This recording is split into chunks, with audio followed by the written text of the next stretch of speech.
My cousin viciously hospitalized his brother's wife, and now he's the family hero. I found out the day of their anniversary. I drove up expecting a celebration, and instead found blood staining the front door and the window smashed. Inside, I saw Rebecca sitting on the couch getting her face stitched up, while my cousin Terry, who everyone teased for being a standoffish pacifist, stood with bleeding knuckles and a stone-cold face. "Terry, what have you done?" Grandma was screaming while clutching her chest. The living room looked like a bare-knuckle boxing ring. Blood splattered across anniversary decorations. Shattered glass everywhere. "You're going to prison." Uncle Pete was dialing 911. "Look at her face." 20 relatives descended on Terry like vultures. "Your brother's wife." Cousin John grabbed Terry's shirt. "On their anniversary." Rebecca sobbed, blood running down her dress. "He grabbed me by the hair, slammed my face into the table. I thought he was going to cull me, but something was wrong." Dave sat frozen in the corner. His own wife brutalized, and he just stared at the floor. Not moving, not speaking, not even looking at her. "Dave, why aren't you?" Aunt Linda started. "He knows why," Terry said quietly. The room exploded. "There's no excuse. You're an animal. How could you hit a woman?" But Dave still didn't move. After 10 minutes of everyone screaming at Terry, threatening him, calling police, someone finally asked, "Terry, why?" Terry finally answered, "She's been beating Dave for 3 years." "Liar!" Rebecca lurched forward, but Uncle Pete held her back. "Remember Christmas when Dave had that broken rib? She hit him with a baseball bat while he slept? The work scars on his back? She threw boiling water on him. If she hit him, why did he never fight back?" Cousin John asked sarcastically. Terry pulled out his phone, and Rebecca's voice filled the room. "Try to leave, and I'll tell everyone you malice Liam. I'll bruise myself up, tear my clothes, and cry Sagusal assault to the police. Who will they believe, Dave? The sobbing woman or the man?" People's faces turned, but the recording continued. "You eat when I say. You sleep where I say." Dave's voice cut through. "Please just let me spend time with my boy." Then Rebecca shooting back. "You see Liam only when I allow it. Or I make one phone call and you never see him again. I have friends who'll testify they saw you hit me." The tension in the room grew. Uncle Pete slowly let go of Rebecca's arm, stepping back. Grandma turned to Rebecca. "You threatened him?" Rebecca tried to speak, but Aunt Linda cut her off. "All those times Dave had bruises. That was you? Why didn't anyone tell us?" Mom asked, looking around. "I did tell you." Terry's voice exploded. "I told you about the bruises. You said couples fight. I told Grandma about the cigarette burns. She said Dave needs to man up. I begged Uncle Pete when I saw the burn marks. He said, 'Not our business.'" Mom's hand covered her mouth. "Oh God, you did tell me." Grandma looked at the floor. "I thought men should handle their own problems. I went to the police 3 times, Terry continued. "They said Dave had to file the complaint himself. So he tried. Then she showed up at the station with self-inflicted bruises on her arms. They nearly arrested him. After that, he never tried again." Aunt Linda stepped away from Rebecca. "Jesus Christ, Rebecca. How could you?" Dave was almost in tears when he stood up and slowly lifted his shirt. Cigarette burns covered his ribs and long scars on his stomach. The room gasped collectively. Uncle Pete pointed at Rebecca. "You did this? You burned him? This is what she did because I tried to report it." Rebecca's mask was cracking. "You pathetic little..." But there's something else even more disgusting. Everyone froze completely. "What do you mean?" I whispered. "Liam came to me a few days ago." Terry's voice broke. "He asked me why Mommy makes him do photo games in the bathtub." Everyone's face dropped simultaneously, and we all looked at Rebecca. "He asked why the computer friends pay money to watch him." Dave's head snapped up. "What?" His face went white. "What did you just say?" Rebecca's expression was now pure panic. Grandma turned on Rebecca. "You did what to that baby?" Rebecca backed against the wall. "He's lying. Liam would never. Liam told me she makes him pose without clothes." Dave looked between Terry and Rebecca, horror dawning on his face. No. He ran upstairs. We heard him talking, then footsteps. He came back down carrying Liam, who buried his head in his father's chest. "Liam," Dave's voice was shaking. "Is it true? What Mommy does?" The little boy peeked out, looked at Rebecca, then whispered, "She said you'd go to jail if I told you.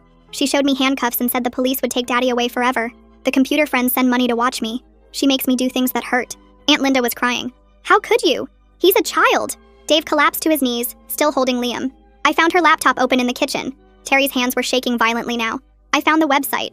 She's been selling videos of Liam for 8 months. Made $12,000 off buyers requesting custom videos." The room was pure chaos. Police arrived minutes later and took everyone away. Liam went with child services. We thought it would be over quickly once police saw the evidence. But 2 hours later, my phone rang. It was Terry calling from the station. "Get a lawyer. Now." His voice was panicked. Rebecca was prepared for this. She knew I'd find out. She planted evidence. There are emails from Dave's and mine computers to the website. She made it look like we're the ones who did it. That's when I knew. This was only the beginning. My hands were shaking, so bad I could barely dial the first number. I sat in my car outside the police station scrolling through lawyer listings on my phone while Terry waited inside with planted evidence on his computer. The first 3 lawyers I called went straight to voicemail, and I left messages trying to explain everything without sounding crazy. The 4th one picked up but said they didn't handle criminal cases. The 5th wanted a $10,000 retainer just to meet. I kept calling down the list. my voice getting more desperate with each voicemail I left. An hour later, my phone rang and Marina Bolton introduced herself, saying she'd gotten my message about false accusations and planted evidence. She said she could be at the station in 20 minutes and asked me to text her Terry and Dave's full names, plus the case numbers if I had them. I met her in the station lobby where she was already talking to the desk sergeant about getting access to her clients. Marina was maybe 50 with gray streaks in her black hair and moved through the police station like she owned the place.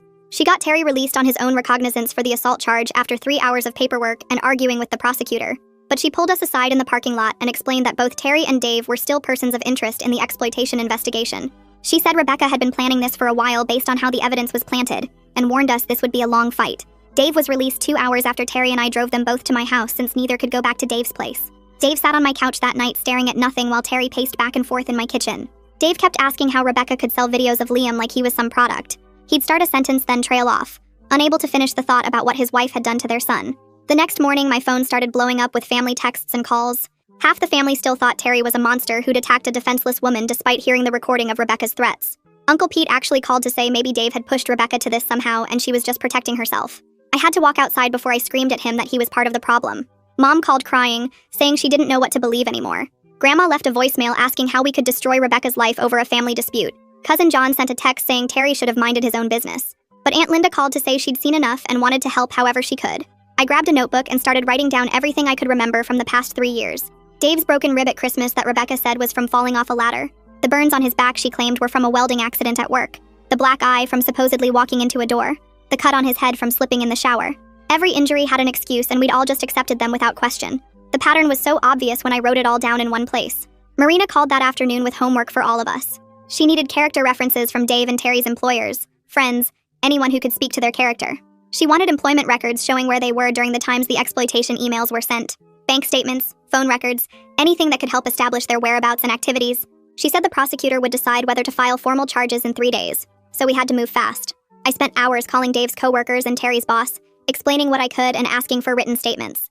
Most people were shocked, but willing to help once they understood what was really happening. Scott Shepard from CPS called while I was gathering documents. He said he needed to interview me about Liam's placement since both parents were under investigation. He explained they had to find the safest temporary arrangement and asked about my relationship with Liam. My stomach dropped when he said Liam might go to a foster family if no relatives qualified.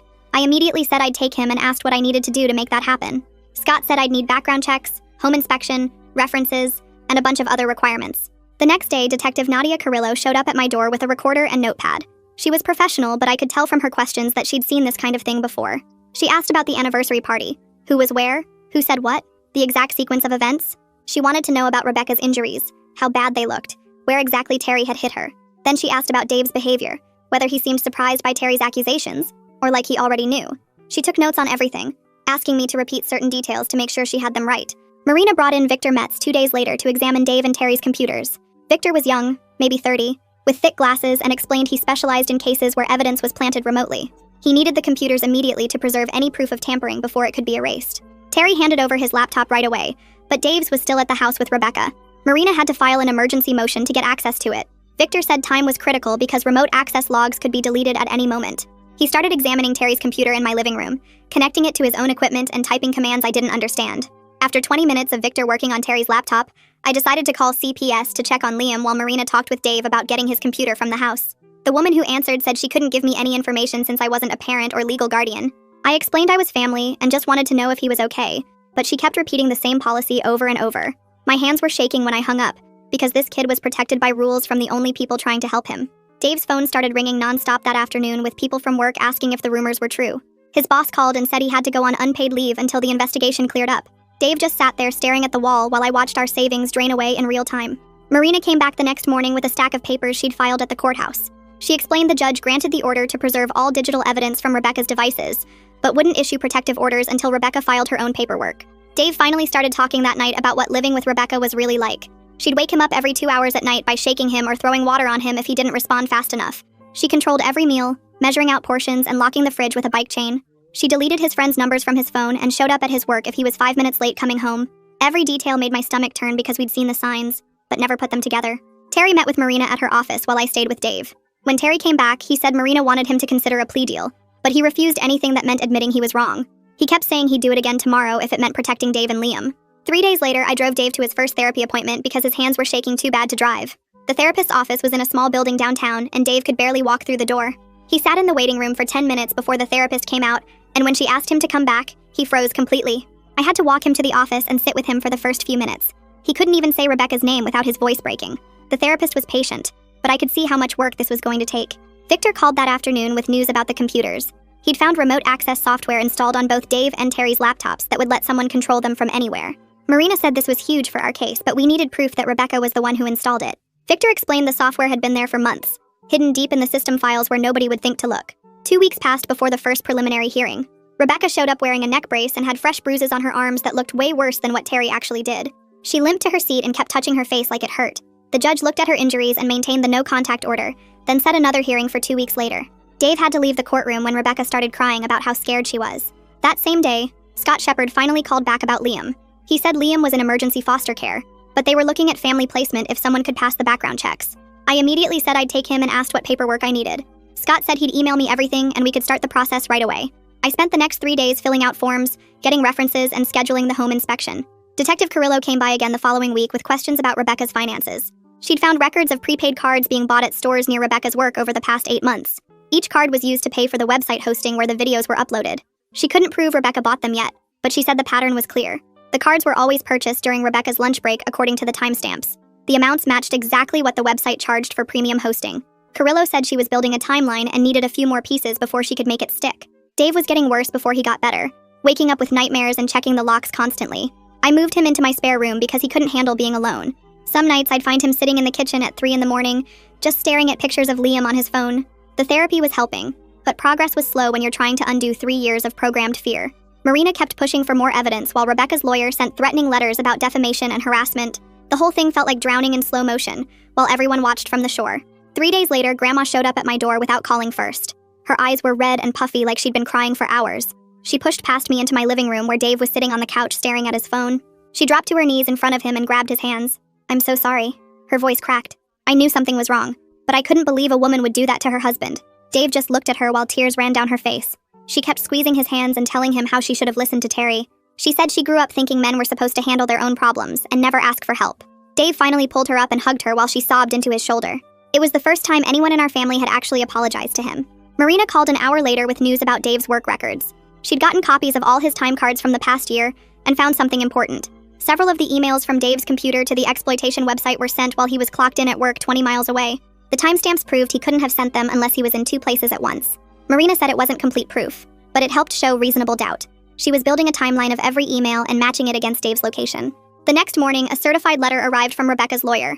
I opened it since Dave's hands were shaking too bad to hold the paper steady. The letter offered to drop all the false allegations against Dave and Terry if Dave agreed to give Rebecca full custody of Liam and pay $2,000 a month in child support. Marina called it straight-up extortion when I read it to her over the phone. She filed a complaint with the State Bar Association that same day. She said Rebecca's lawyer was basically threatening to continue false criminal charges unless Dave paid up. That afternoon, I was going through old family videos on my computer looking for anything that might help. I found our Christmas video from 2 years ago when everyone came to my house. In one part, Liam runs up to hug Dave around the waist and Dave winces hard, pulling back from his son. At the time, we thought he was just being weird, but now I could see he was protecting broken ribs. Terry had told us about the baseball bat, but seeing Dave actually hurt on video made it real. Every piece of evidence we found made me madder at myself for not seeing what was happening. Scott called the next day about Liam's forensic interview. CPS had scheduled it with a specialist named Moira Appleby, who worked with kids in these situations. Dave wasn't allowed to be there because of the investigation, but Marina could send someone to observe from another room. I volunteered immediately since I was already Liam's emergency placement. Scott said the interview would happen in 3 days at the Children's Advocacy Center downtown. Meanwhile, Victor was digging through the technical evidence and found something huge. He tracked the IP addresses from the exploitation website back to our neighborhood's internet provider. The account was registered only in Rebecca's name because she'd set it up before Dave moved in with her. Victor said this could help prove she had exclusive control over the internet access. He was building a digital timeline showing when the uploads happened and matching them against Dave's work schedule. Mom came over that night while I was making dinner for Dave. She sat at my kitchen table and stared at her hands for 10 minutes before speaking. She finally admitted she remembered Terry trying to tell her about Dave's bruises. She started crying hard, saying she just couldn't imagine Rebecca hurting anyone. She thought Terry was exaggerating or misunderstanding what he saw. She kept saying she should have listened and asked more questions. The forensic interview happened 3 days later at a building that looked like a regular house from outside. Moira took Liam into a room with toys and coloring books while I watched from behind one-way glass with Marina's assistant. Liam told Moira about the photo games in the bathtub and how Mommy said it was their special secret. He said Mommy told him the computer friends liked watching him, and they sent money for toys. The details got worse as he kept talking. Several people in the observation room had to step outside, including the prosecutor's assistant. Liam said Mommy would get mad if he didn't smile right or stand how she wanted. He showed Moira on a doll where it hurt sometimes. The whole interview took 2 hours, and they recorded everything for evidence. 2 days after the interview, Rebecca's mother called Dave's work and started spreading rumors about him. She told his boss that Dave was under investigation for child abuse and shouldn't be around customers. Marina documented everything and filed contempt charges since Rebecca was violating the no-contact order through her mother. Dave's boss called him into the office but thankfully stood by him after Marina explained the situation. The worst part came that Friday when Dave tried to buy groceries and his debit card got declined. We called the bank and found out Rebecca had claimed identity theft on their joint credit cards. She'd reported $12,000 in charges as fraudulent, and the bank froze everything while they investigated. Dave had receipts for most of it showing normal household expenses, but the bank said it could take weeks to sort out.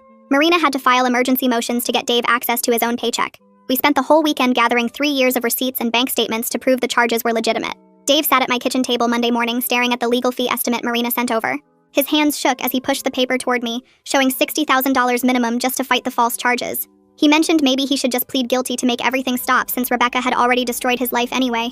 I grabbed my laptop right there and started setting up a crowdfunding page with the title, "Father Framed by Abusive Wife Needs Legal Help," while Dave protested that he didn't want charity. Within 2 hours of posting it on local Facebook groups and Reddit legal advice forums, we had $300 from strangers and nasty comments from Rebecca's friends calling us liars. Some people stepped up though, including Dave's old college roommate who sent $5,000 with a note about always knowing Rebecca was trouble.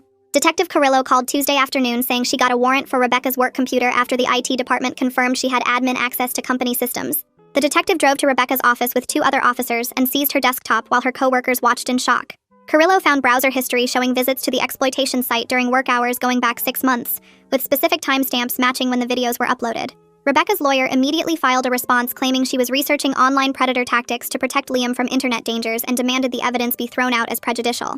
Marina called that evening with news that Terry's assault trial got scheduled for 3 months out, which she said was actually good timing. She explained we could use those months to build a solid defense of others' argument showing Terry was protecting Dave and Liam from immediate harm. The prosecutor seemed confident they'd get a conviction, but Marina had handled these cases before and knew how to present the abuse evidence to a jury. Thursday, I went to a support group for families dealing with CPS cases that Marina recommended.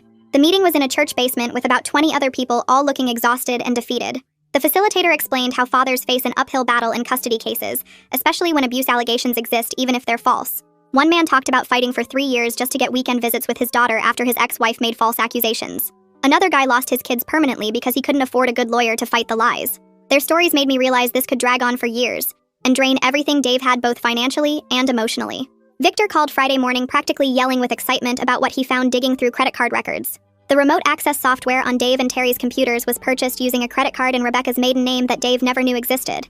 She'd kept the account open for 8 years, making small purchases to maintain it as a backup plan.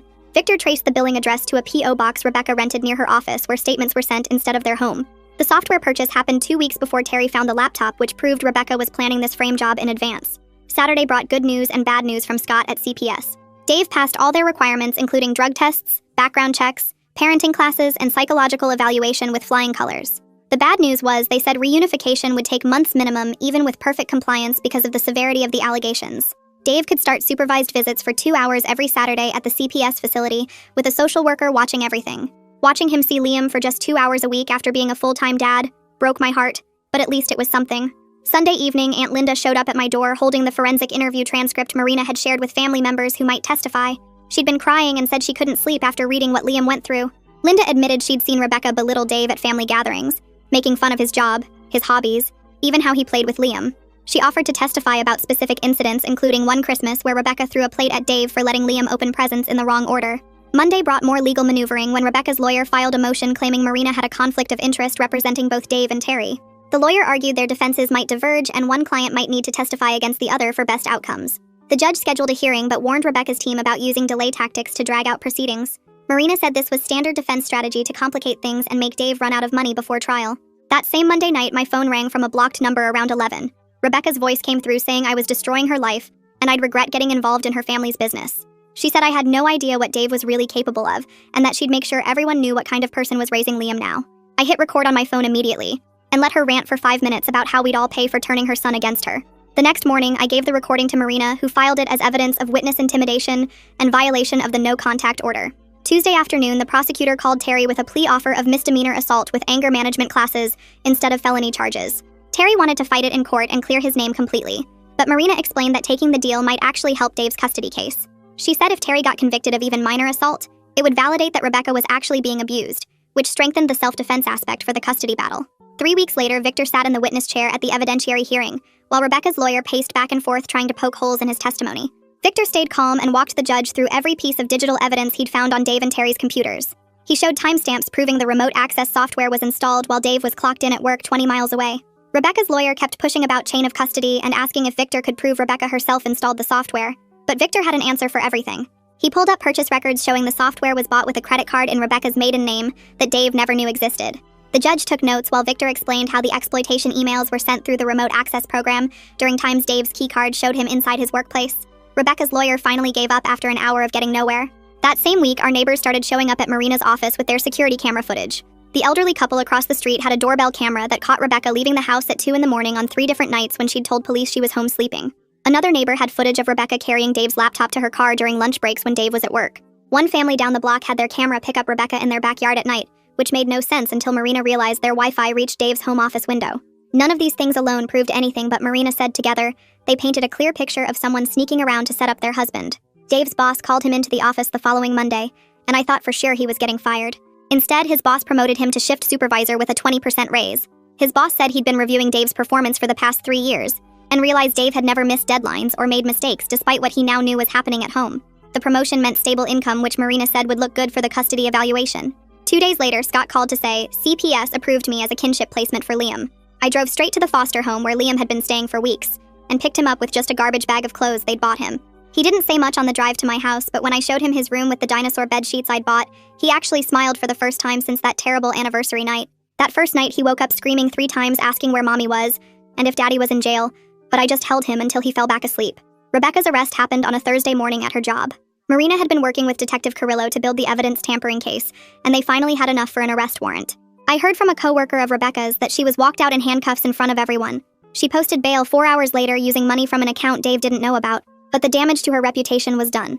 Her employer put her on unpaid leave pending the outcome of the criminal case. Terry's trial started 2 months after his arrest, which Marina said was actually fast for the court system. She spent the first day showing the jury photos of Dave's injuries from the past 3 years that she'd gotten from his medical records. She played the recording of Rebecca threatening to accuse Dave of abuse if he tried to leave. She had 3 domestic violence experts testify about why male victims rarely report abuse and how abusers use children as weapons. The prosecutor kept objecting, saying none of this was relevant to whether Terry assaulted Rebecca, but the judge allowed it as context for Terry's state of mind.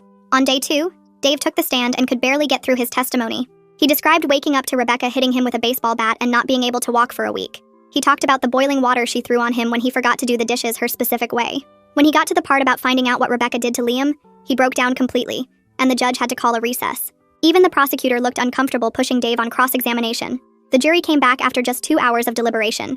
They found Terry guilty of simple assault, but recommended the minimum sentence. The judge gave Terry 12 months probation and 100 hours of community service. She said she understood Terry was trying to protect his family, but couldn't condone vigilante justice. Terry hugged Dave and me outside the courthouse and said it was worth it to get Liam safe. Marina told us Terry's conviction actually helped our case because it proved Dave really was abused, since why else would Terry risk jail to protect him? The custody hearing was scheduled for the following month, and Marina said now we could focus entirely on that and Rebecca's criminal charges. She filed a motion to have Moira testify about her forensic interview with Liam. Rebecca's lawyer fought it, saying Liam was too young for his statements to be reliable, but the judge wanted to hear from the expert. Moira took the stand and explained how she'd interviewed Liam using specific techniques designed for young children. She said Liam's descriptions of the photo games were consistent with coaching and fear rather than imagination. He used adult words no 5-year-old would know unless someone taught them. He described specific poses and positions that matched what was found on the website. Rebecca's lawyer tried to suggest Moira led Liam to these answers, but Moira had recorded the entire interview and played clips showing she only asked open-ended questions. The prosecutor stood up after Moira finished and told the judge he was filing formal charges against Rebecca for child exploitation based on all the evidence presented. Rebecca's lawyer jumped up, claiming this was just payback for her reporting domestic violence, but the judge wasn't buying it anymore. 3 weeks passed before we got the paperwork showing Rebecca pleaded not guilty and demanded a jury trial, which Marina said could drag things out for months. Meanwhile, Dave's supervised visits with Liam went from once a week to 3 times after the caseworker saw how well they were doing together. I watched Liam run to Dave every time he arrived at my house, and it broke my heart when Dave had to leave after just 2 hours. The visits got longer each week, and Dave started bringing Liam's favorite books to read together on my couch. Liam started calling my spare bedroom his room and asked if he could paint it blue like at Daddy's old house. Dave enrolled in every parenting class the court suggested, and his therapist wrote letters saying he was making great progress dealing with the trauma. Victor called me one afternoon with news that made my jaw drop. He'd been digging through financial records for the divorce case and found Rebecca had 3 bank accounts Dave never knew about. She'd hidden over $30,000 in accounts under her maiden name and her mother's address. The exploitation money from selling videos of Liam was just the tip of what she'd stolen during their marriage. Victor found she'd been taking money from their joint account for years and moving it to these hidden accounts. She'd also taken out credit cards in Dave's name without him knowing, and maxed them out buying things she kept at her parents' house. The judge scheduled Rebecca's criminal trial for 6 months out, which felt like forever, but Marina explained that was actually pretty fast for this kind of case. She warned us Rebecca would probably take a plea deal to avoid prison, which meant we had to prepare Liam for possibly testifying. I started taking Liam to therapy twice a week at a place that specialized in helping kids who'd been through trauma.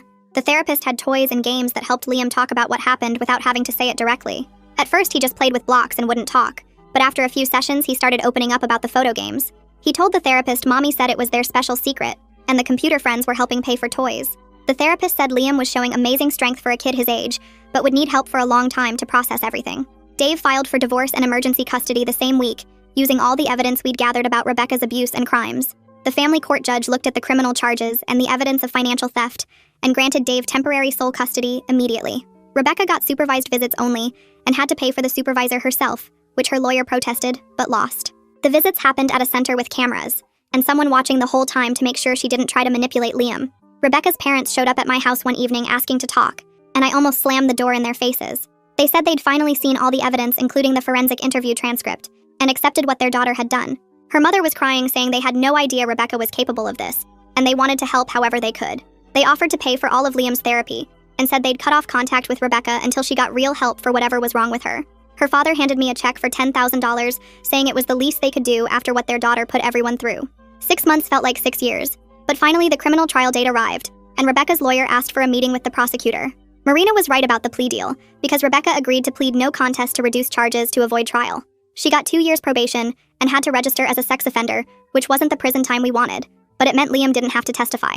The judge made it clear any violation of probation would mean immediate jail time, and Rebecca had to stay away from all children, including her own son. Terry finished his community service in half the time by working extra hours at a domestic violence shelter downtown. He started leading support groups for male victims and said helping other guys who'd been through similar stuff gave him purpose. He told me one night that hitting Rebecca was wrong, but he'd never regret protecting Dave and Liam from her. The men in his group looked up to him as someone who understood what they were going through, when nobody else would listen. Dave's divorce went through 2 months after the criminal case ended, with the judge giving him everything he asked for. He got full custody with Rebecca ordered to pay back the money she stole, plus monthly restitution for Liam's therapy costs. She could only have supervised contact if Liam specifically requested it when he turned 14 and chose to see her. The restraining order meant she had to stay 500 feet away from Dave, Liam, and anywhere they might be, including my house. Marina said it was one of the strongest custody orders she'd ever seen, because the judge was disgusted by what Rebecca had done. 6 months passed before Dave finally got the keys to his new place, and I helped him and Liam move their stuff into the 2-bedroom apartment on Maple Street. We spent the whole Saturday putting together Liam's race car bed, while he ran around showing us where he wanted his toys and books to go. Dave hung up Liam's drawings on the walls and set up the train set in the corner, while Liam kept asking if this was really their house now, and nobody could make them leave. The apartment wasn't fancy, but watching them pick out curtains together at Target and argue about whether to get the dinosaur or space-themed ones made my chest tight with relief. 2 weeks later, Grandma called everyone for a family dinner at her house, and I almost didn't go because these gatherings had been tense since everything happened. She stood up before we ate, and her hands shook as she held a piece of paper she'd written on. She said she'd been wrong about men not being able to be victims, and that she should have listened when Terry tried to tell her about Dave. She looked right at Dave and said she was sorry for failing him when he needed family most, and that she'd been going to therapy to understand why she thought the way she did. Nobody knew what to say, but Dave got up and hugged her, and they both cried while the rest of us sat there trying not to make it weird. The next month, Dave's boss called him into the office, and I thought something bad was happening, but Dave texted me that he got promoted to shift manager with a 20% raise. He started dating someone from his therapy group support meetings about 3 months after that, and she understood why he sometimes flinched when people moved too fast. Watching him actually laugh at her jokes instead of that fake smile he used to do around Rebecca made all those court battles worth it. September came, and Liam started 1st grade at the elementary school near Dave's apartment. His teacher called Dave after the first week to say Liam was helping a girl in class, who seemed sad and wouldn't play with anyone. She said Liam told the girl that sometimes bad things happen, but you can still be okay and have friends. Dave had to leave work early that day because he couldn't stop crying after hearing his 6-year-old was already helping other kids through hard times. Terry kept volunteering at the domestic violence shelter and met someone there who'd gone through something similar with an ex-girlfriend who'd hurt him. They started getting coffee after the support group meetings, and Terry told me this person understood why he couldn't handle loud noises or sudden movements. They took things slow, but by winter they were going to movies and dinners, and Terry actually seemed happy instead of just pretending to be okay. I started taking night classes to become a certified child advocate after everything we went through with the system. The program took 2 years, but I kept my job during the day and studied at night while still being Liam's backup person whenever Dave needed help. My first class was about recognizing signs of abuse, and I had to leave the room twice because it brought back everything from that anniversary night. Dave called me exactly 1 year after that horrible night when Terry defended him. He didn't want to celebrate but said he needed to mark it somehow, and thanked me for not giving up on them when everyone else thought Terry was the bad guy.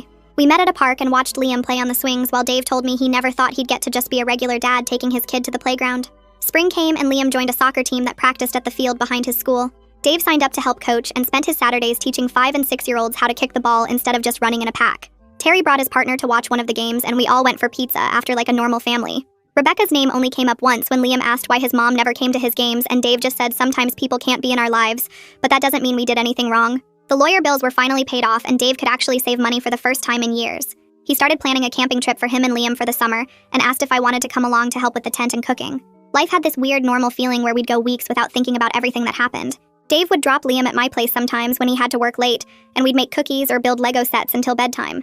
Terry and his partner came to Sunday dinners at Grandma's house, and nobody treated them different or asked questions about the past. Even Uncle Pete admitted he should have done something when Terry first told him about the bruises. No, we'd won, but it didn't feel like some big victory because the cost had been so high for everyone, especially Liam, who still had therapy every week. Regular life just slowly filled in the spaces where the chaos used to be until Rebecca was just a name on legal documents we kept filed away. Thanks for letting me question things with you all today. It's been quite the journey together. Until we wonder about something else. If you made it to the end, drop a comment. I love reading all your comments.